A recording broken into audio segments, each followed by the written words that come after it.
So I was on a beach in New Hampshire. I was walking down the beach.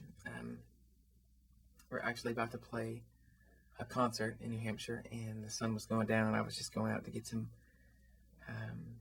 air, and I was actually jogging along the beach, just trying to focus on the Lord and what we had to do. And I was just hit by just such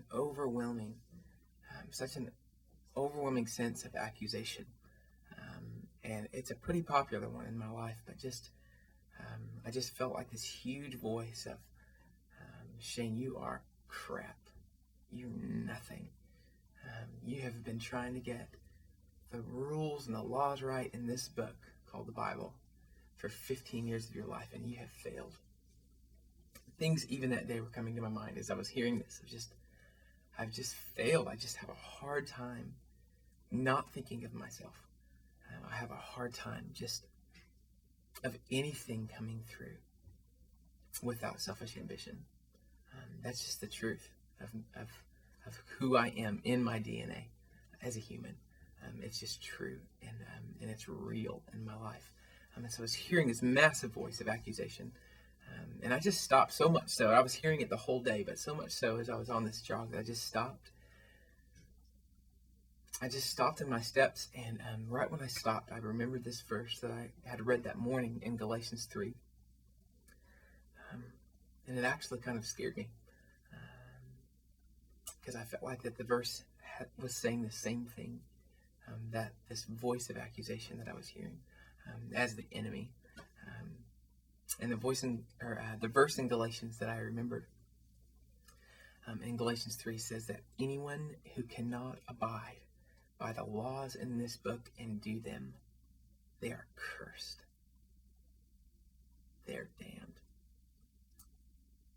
And I just took a big breath, and I just had another little conversation with the enemy there, just going, oh no, you're right. You're right. I have failed. I am cursed. If I have done anything in life, it has failed. It is that I have failed. I have failed to obey these laws in this book. And so I thought, for a couple of minutes there, just such a heavy couple of minutes, because I felt like the enemy had said it. I felt like I remembered it, and God had said it. You have failed. This is what happens when you fail. You are cursed. You are damned. And then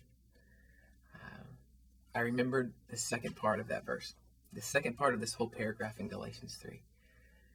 I'm pretty sure enter voice of Holy Spirit at this point. And I just stood there, and louder than the first one, I heard this. He has redeemed us from the curse of the law by becoming a curse for us. Jesus has redeemed us from the curse of the law by becoming a curse for us. And it's kind of sad to say, but I remembered the gospel. I remember the gospel. It is amazing how much we do this, and we sing, and we talk about God, and we travel places. It is amazing how much that I forget the gospel. And I just remembered, oh yeah, Jesus. Oh yeah.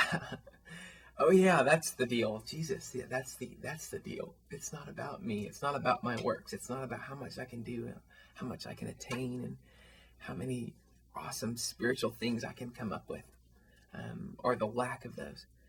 It is Jesus who went to the cross perfectly and willingly to become a curse so that I wouldn't have to.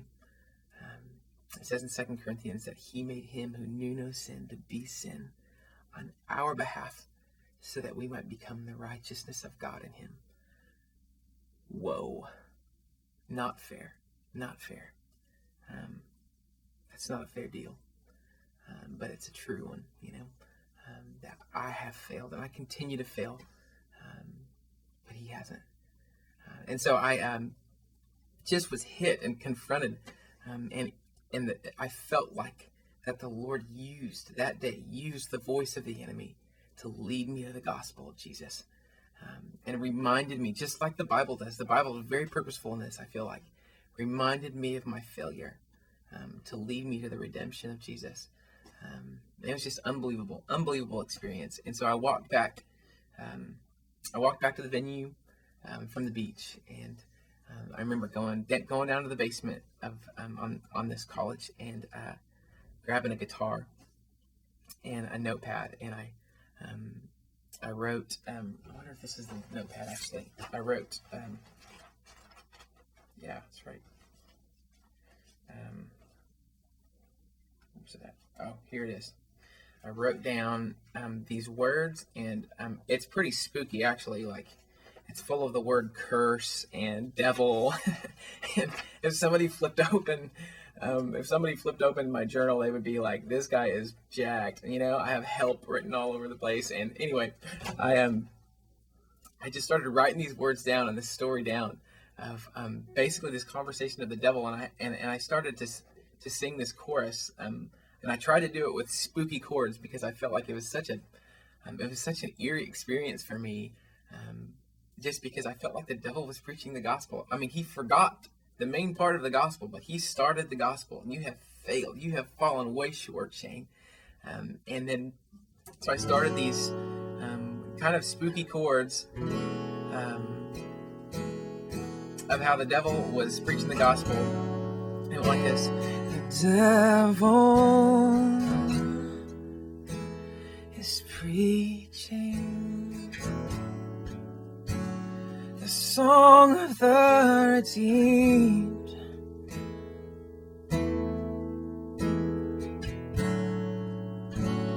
That I am cursed and gone astray. I cannot gain salvation,